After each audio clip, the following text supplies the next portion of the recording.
Hi, Amy. Hello. How is everybody? Good. How are you? Good, good. It's so windy out. We are like blown away before we get here. I know, right? Oh, great. Thanks for letting us be on here today. Absolutely.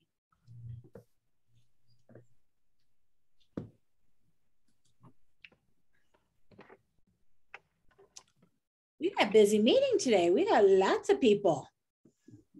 All popping in. I love it. Hey, Donna, can I give you host so that you can let people in? Sure. There we go. Okie dokie.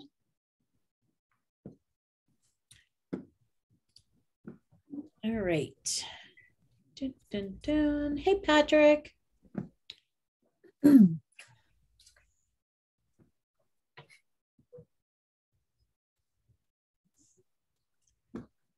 All right. How is everybody today? We're good. Good. Yay. All right. I'm going to move you guys over here so I can see everybody's face and I can still see our slides. RTL Anna is out on vacation this week. So That's you get fun. me. How exciting. Let's see. Oh, I thought it said Hillary's. Dr. Mosher? Where is Anna? Is she somewhere tropical? I don't think so. Oh. I think it's a staycation. That's okay. It was just her birthday, right?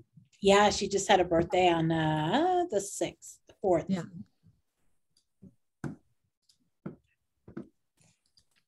All right. So we're going to get started with our MVVBP, our mission, vision, values, beliefs, and why am I blanking on the P? What is our P? All right. To build careers worth having, businesses worth owning, lives worth living, experiences worth giving, and legacies worth leaving. Let's see.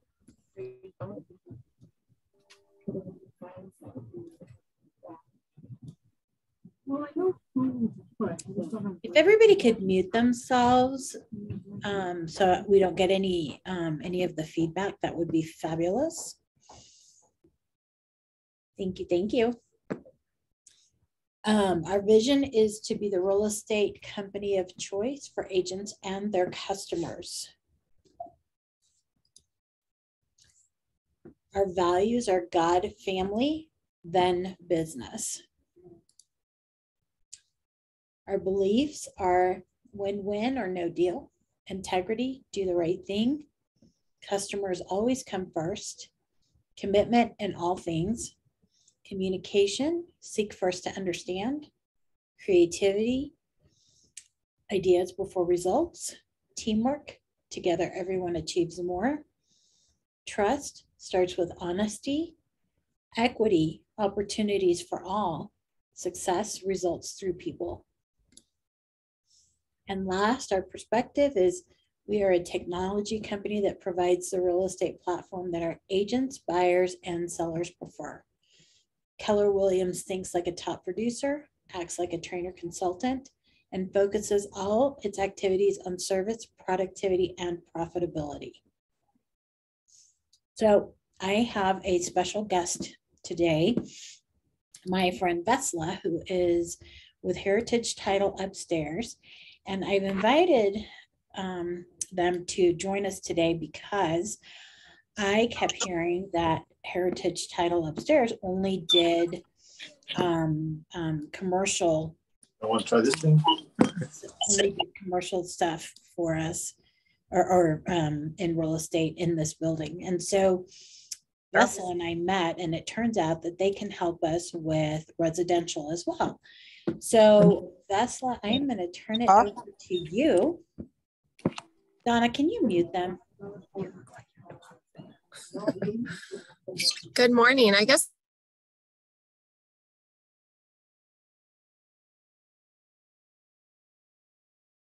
Oh no. Gonna have There we to go. unmute There we yourself. go. Oh, sorry. Okay, sorry. There you go. One moment. Hi, everybody. I'm Vesla Nelson, And I'm Gina Spinelli. and we are both with Heritage Title, Upstairs. right upstairs on the 5th floor. And we do work with quite a few realtors in your office, but I think there was a bit of miscommunication that we might only be commercial and builder.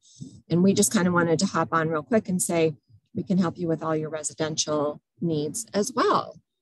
Yeah, if there's anything you guys need, have questions, whatever we can do to help grow your business, we're literally upstairs. It's a great avenue if you ever have questions or need any answers on O&Es or weird something on your title commitment. Even if we aren't the title company, feel free to give Gina and I a call or just hop on upstairs and talk to our escrow officers. We have quite a few of them up here with about minimum 25 years of experience for each of them. So just a wealth of knowledge at your fingertips. Just hop in the elevator and hop on up or give us a call. Do you guys have questions or thoughts? I think we would like to get in front of more of you, just so you guys, it's easy since we're literally upstairs. You can feel comfortable coming to us at any time. Yeah. Or what do you look for in your title team? Anybody want to jump on or just want to kind of wait for another time? Good. No questions? Crickets? Nothing? Okay. Well, we would love the opportunity to work with you guys, help you grow your business, whatever you guys need or have questions about, we're here to help. Awesome. Do you want to pass out our contact information, Amy? I do. I have it here in my office, and Okay. I will definitely put it on our Facebook group so that people can reach out to you. That would be great. Awesome. Thank you. Thank you for your time. Thank you, Y'all ladies, have a so great much day. for hopping in. Yes, of Yeah. course. Thank you. Have All a good right. meeting. You too. Bye-bye. Bye. All right.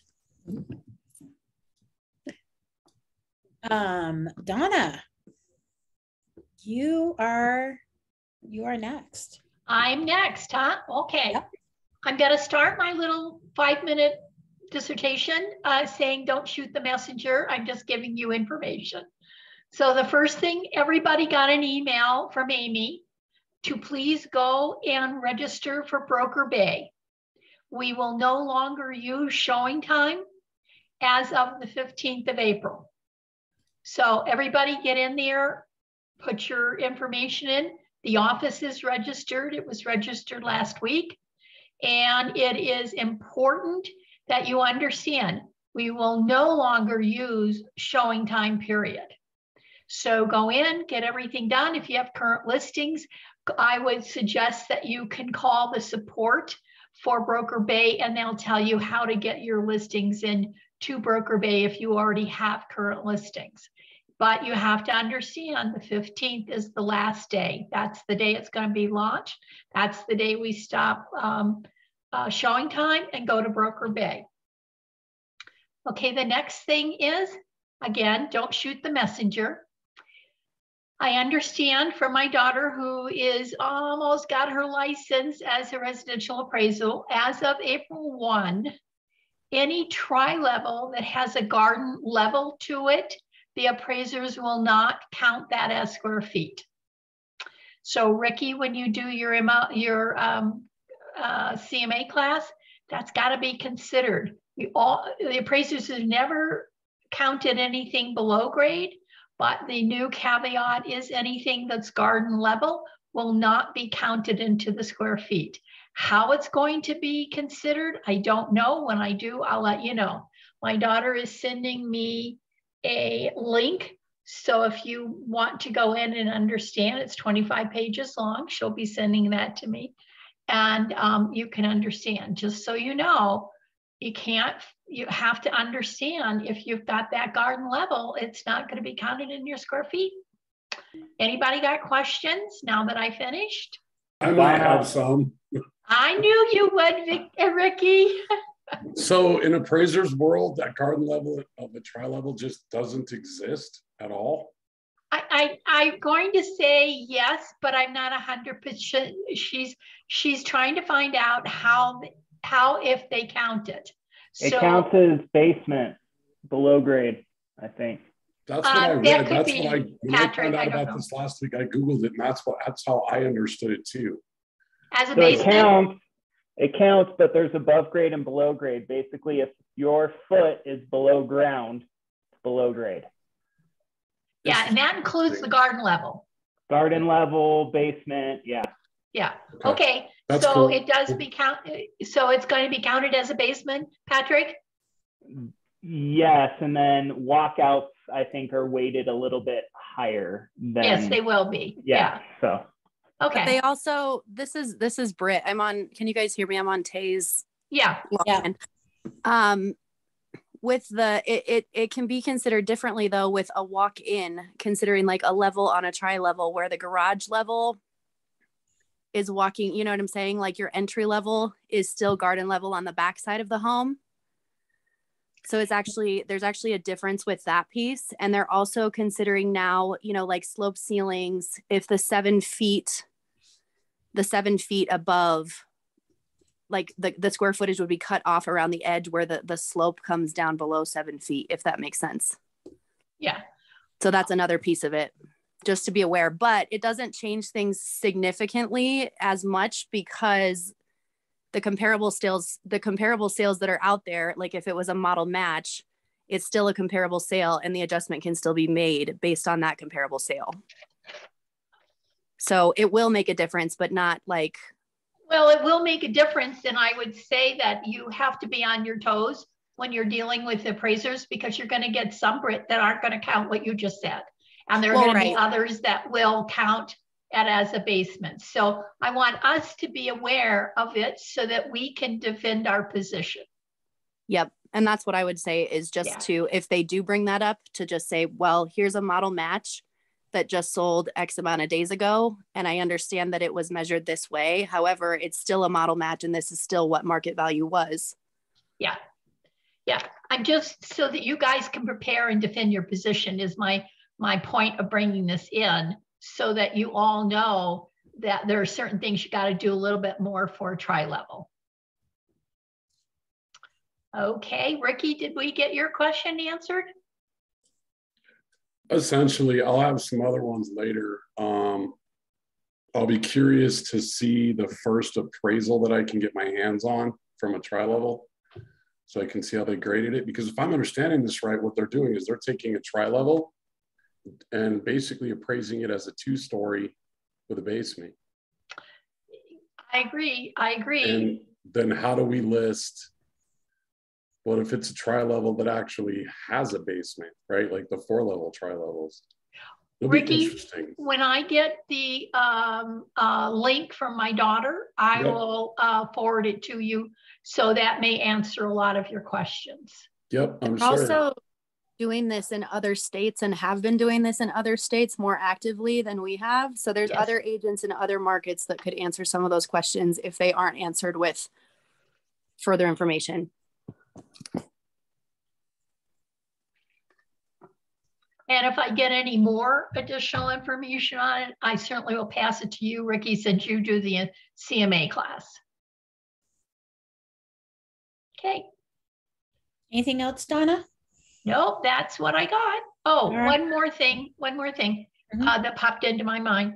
If you have not, this is for the new people, If you've not joined a board, join SMEDRA, because I'm a board of director there.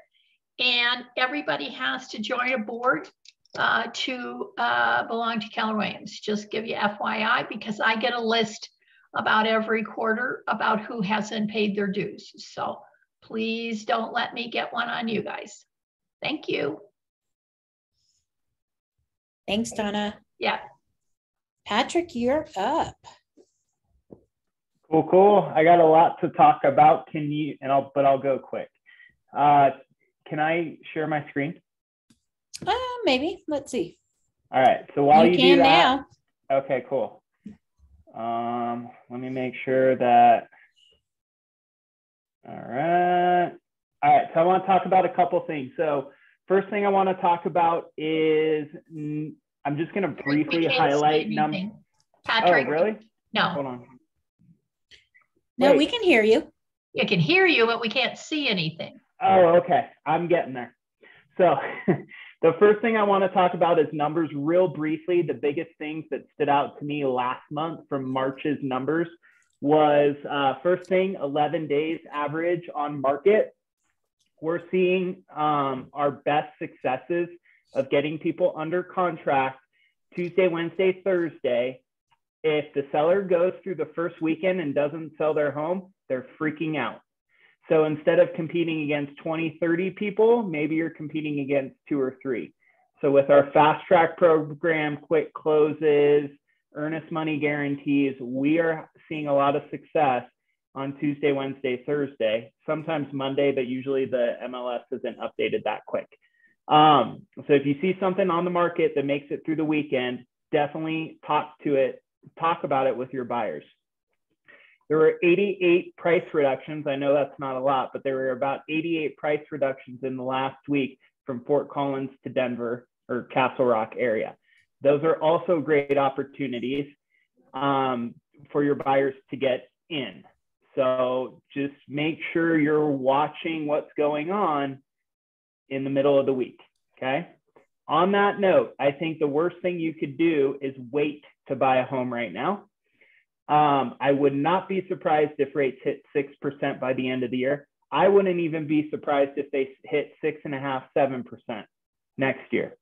Here's why. If you listen to any news outlet, any financial news outlet, what you're going to hear about is inflation. Inflation is the arch enemy of interest rates, okay? So higher gas prices, higher food prices, that is all inflation. So when you're hearing that, that is bad for rates.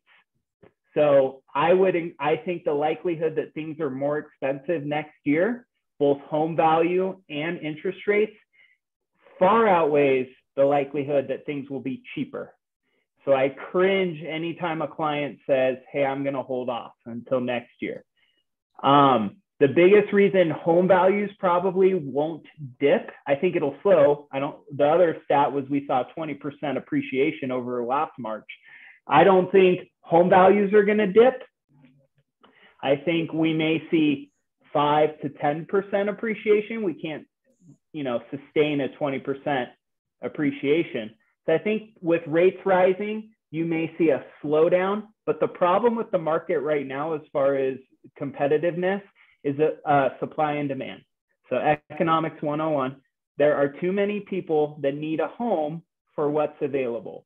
So the builders over the last 10 years built 77% less homes over the previous years before, sorry, not 10 years, but before the crash. So the last crash that happened in 2008, builders stopped building homes. Okay, they were scared to build a home. They didn't want to put something in the ground that no one would buy. Now they're playing catch up. And so they're behind. And it could take, I've heard anything from 3 years to 10 years to catch up. So in combination with home values and interest rates going up, nothing's getting cheaper. I mean, I've been saying this for 2 or 3 years. Nothing's getting cheaper. I did a cost of waiting, which I'm going to share my screen now. And I will post this in the chat. Feel free to check it out.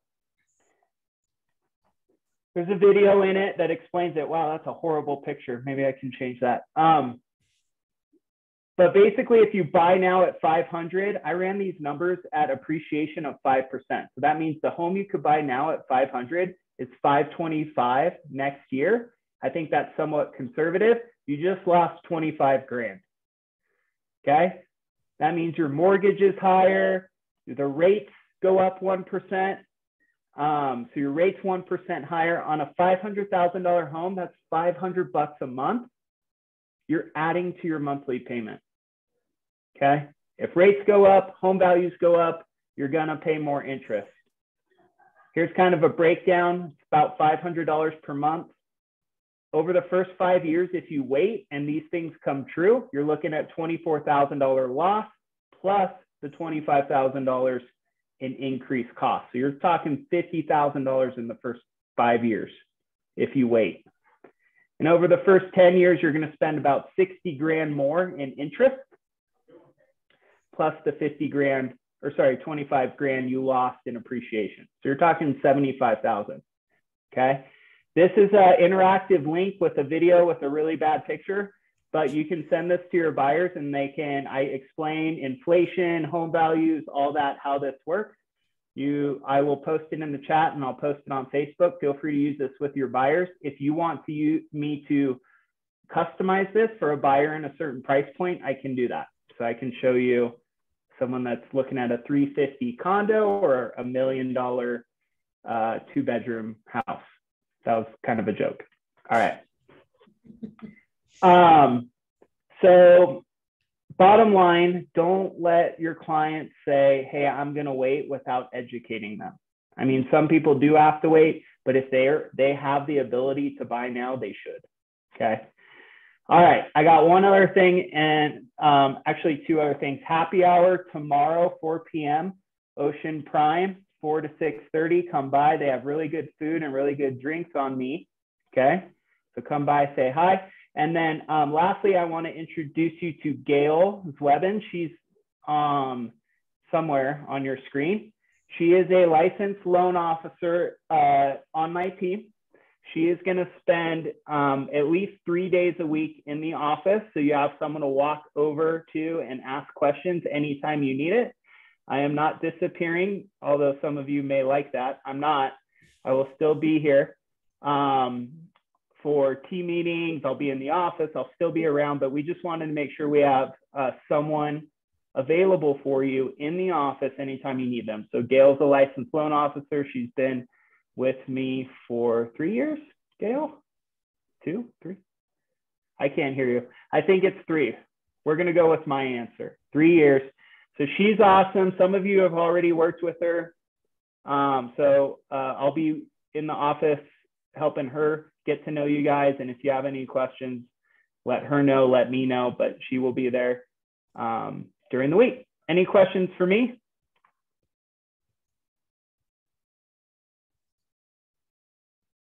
Cool. That's all I got. Thanks, Patrick. Always really good stuff. All right. So let's move on to what's coming up in the Market Center. Pull out your calendars because now you get to mark off all of these things. We have tech classes on Tuesdays at 1 o'clock, Fridays at 11. This is for Command, it's for Google, it's for email, it's for calendars, it's for whatever tech you are using that is something that we use in the KW world. So feel free to come join me. I'll be sending out the reminder text messages like we do for everything else. Next Wednesday, April 13th is our in-person team meeting at 12 o'clock. We have a lunch sponsor and we're going to do celebrations and have a party. And so come be with us in the Market Center. I rearranged all of the furniture in the training room and it's much more collaborative. It's much nicer. So come hang out with us. The office will be closed April 15th for Good Friday. You are still more than welcome to come in and do what you need to do. Make sure you have your key card so that you can access the office. As we talked about earlier, the Broker Bay launch is April 15th.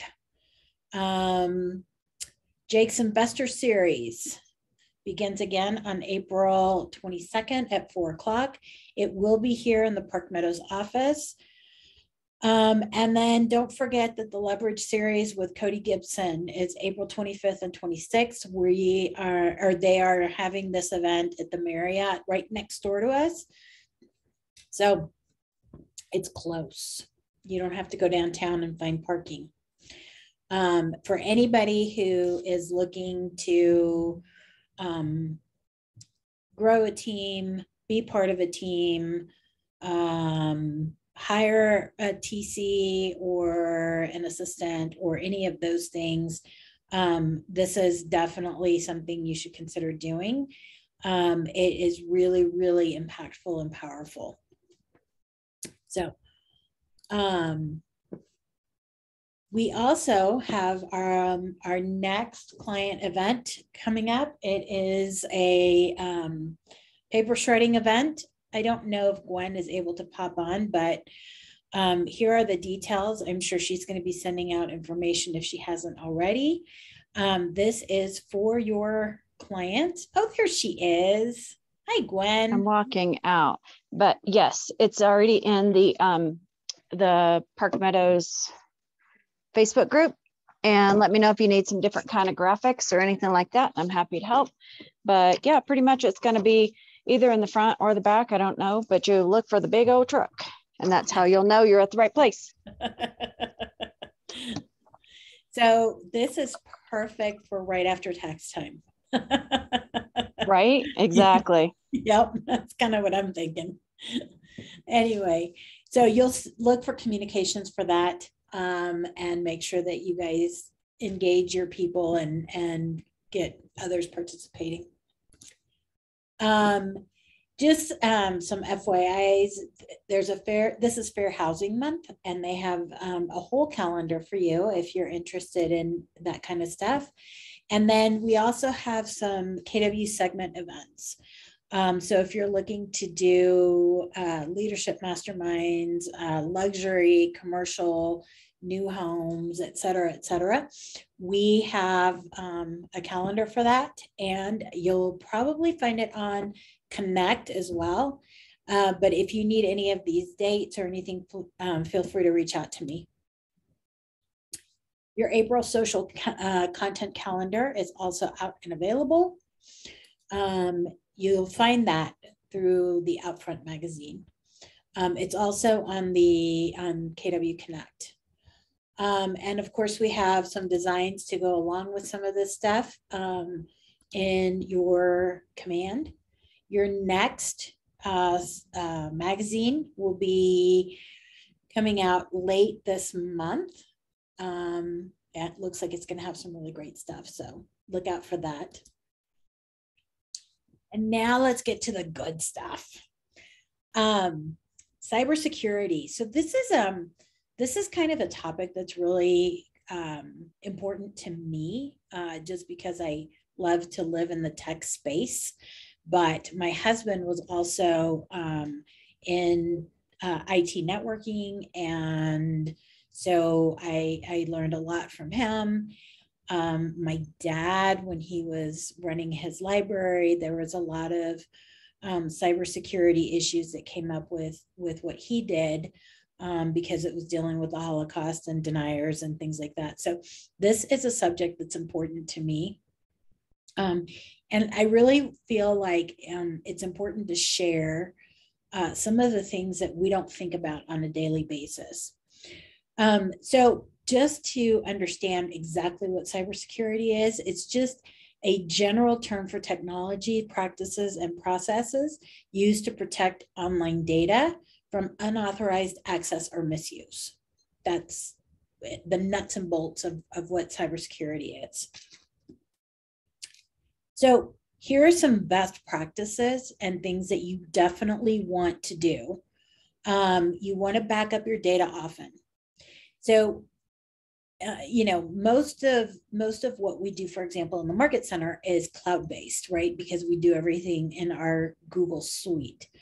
And yet there are also things that we keep on our computers. So doing a data backup on a thumb drive, on an external hard drive, all of those things, any of those things. There's also services out there that will do secure backups for you as well. So look at that. Make sure that you have a copy of your data somewhere, stored somewhere that is offsite.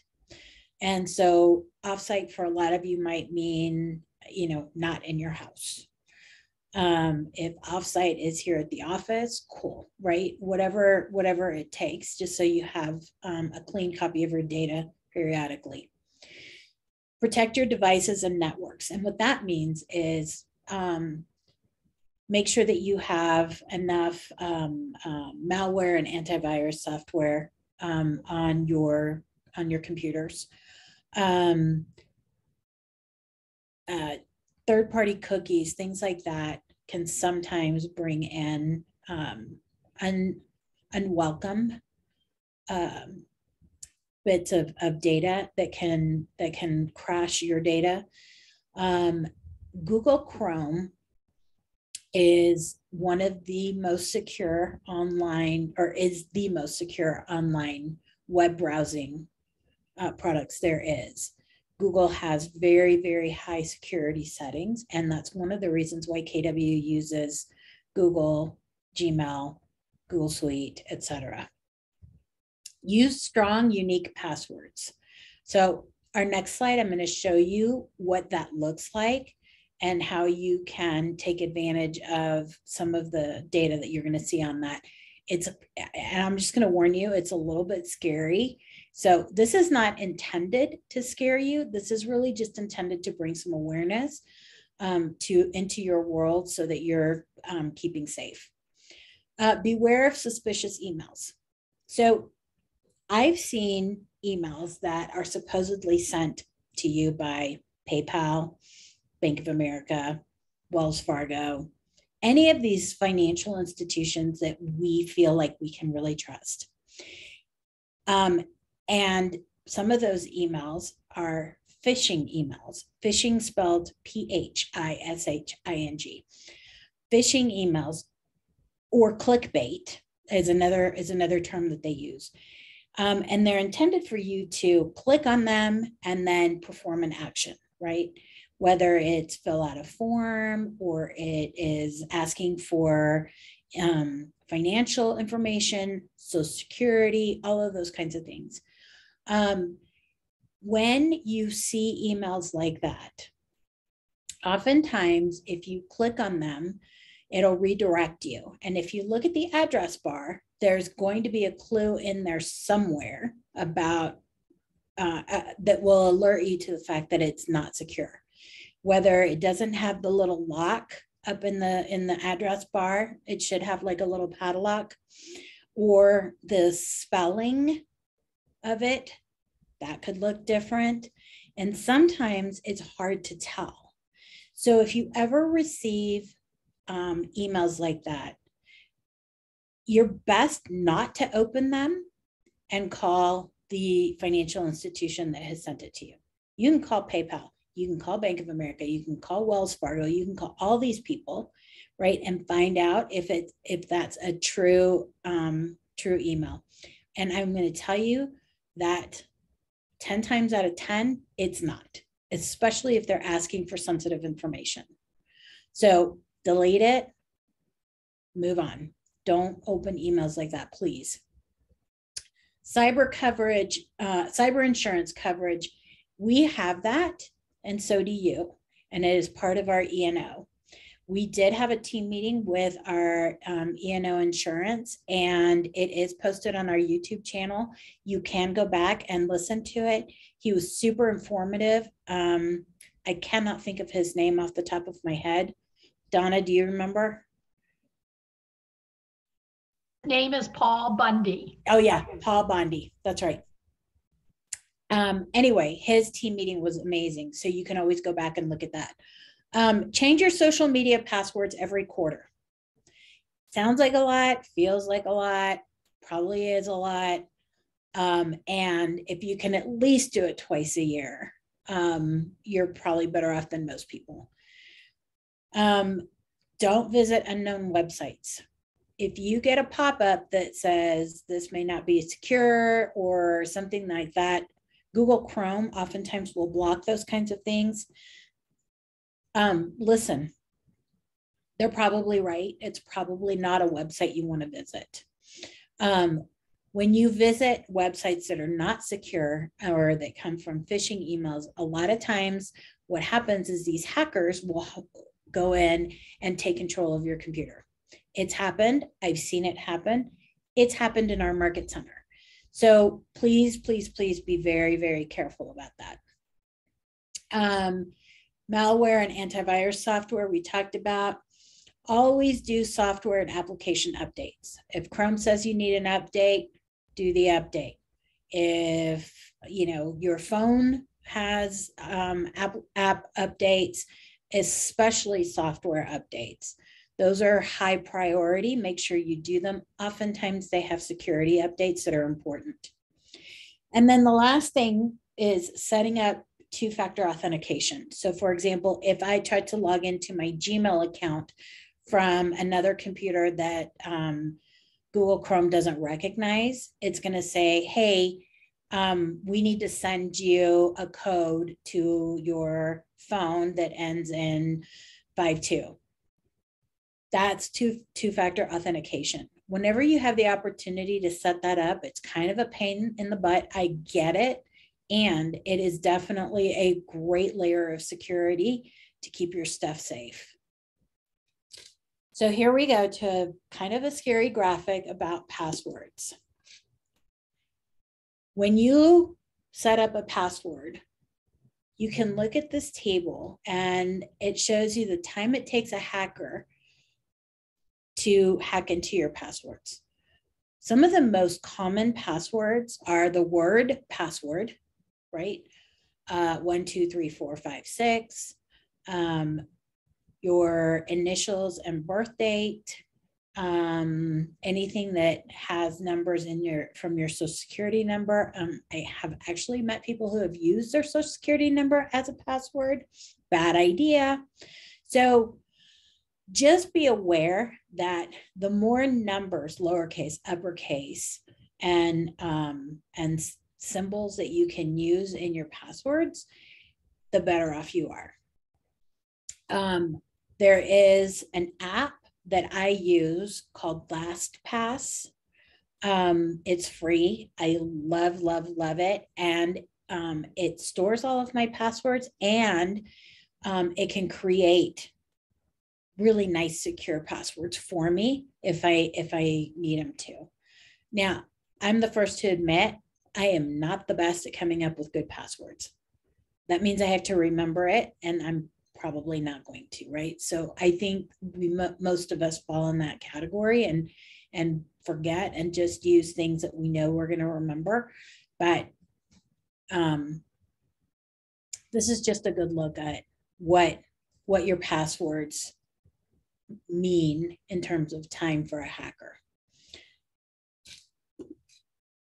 Email.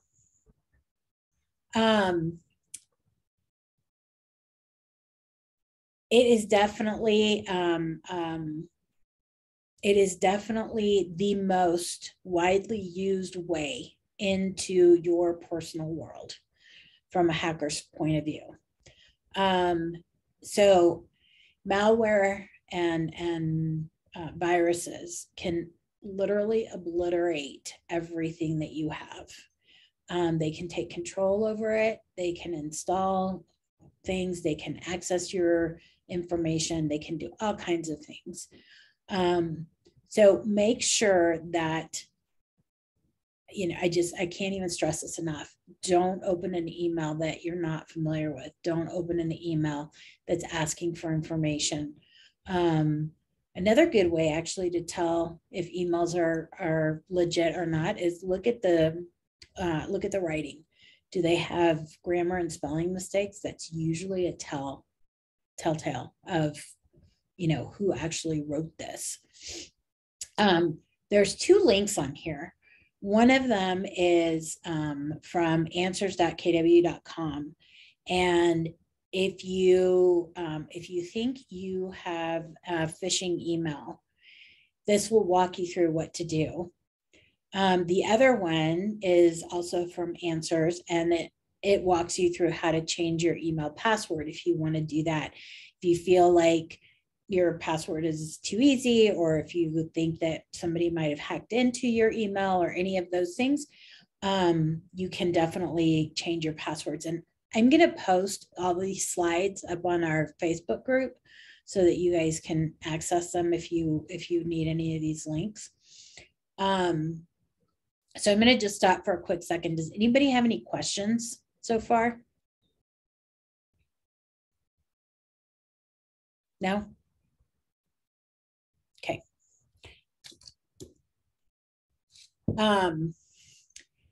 This link up here, the connect.com link, that is for our KW Connect, and it goes through some different securities that Google has, and it'll take you to some links where you can read more about it. And then there's a Google blog sheet too that I put on here as a link, and it's a really, really great article. But here are some ways that you can spot a phishing email. The message contains a mismatched URL. For example, if it's from Facebook, it might have the www.facebook, and Facebook is spelled F-O letter 0, C-E-B-O-O-K. And you might not notice that right off the bat, but make sure when you look at the address bar that you're paying attention to all of the letters and characters. The message contains poor spelling and grammar. You're asked to send money. The URL contains a misleading domain name. The message asks for personal information. And by that, it probably, it'll probably say something like, please verify your social security number. Please verify your mailing address. Please verify, anything that your date of birth, those kinds of things. And, this applies to phone calls too. I know we all get a lot of spam calls, but if you get a call from somebody that says, hi, I'm calling from PayPal and your account is at risk, we need to verify your information. Let's start with your social security number. That's definitely not a legit call. So just the other one that I've seen very recently is, this is Amazon calling to verify that you have in fact ordered the new iPhone 13 to be shipped to you right away. No, Amazon doesn't generally call you for that kind of stuff, right? So just awareness, right? And then if something doesn't look right, if it doesn't feel right, if it makes the hair on the back of your neck stand up, listen to your gut. Listen to your gut. You're probably right. So if it doesn't pass the sniff test, then get rid of it and move on. And then some online safety. Monitor your credit reports.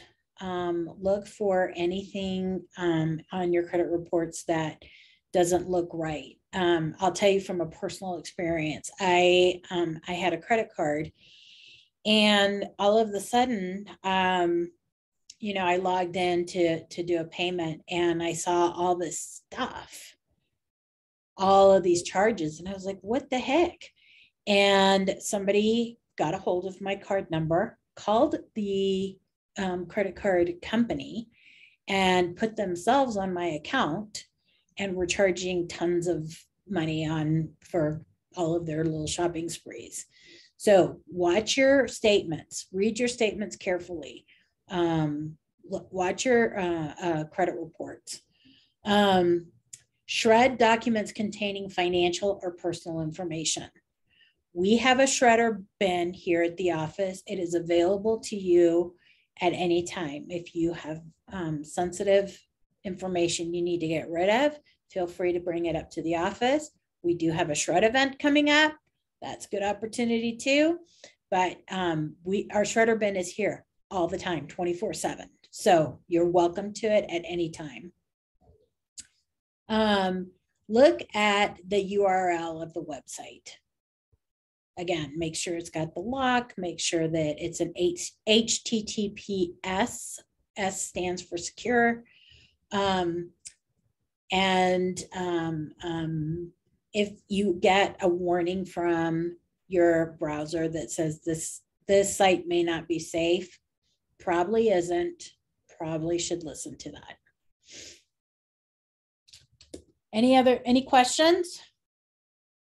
Did I bombard you with a lot of information? Now you're like, oh my God, I got to go change all my passwords right now. Yes, Ricky says yes. So definitely not meant to scare you, but just to give you some awareness. And so that you don't find yourself in a predicament that you didn't want to be in to begin with.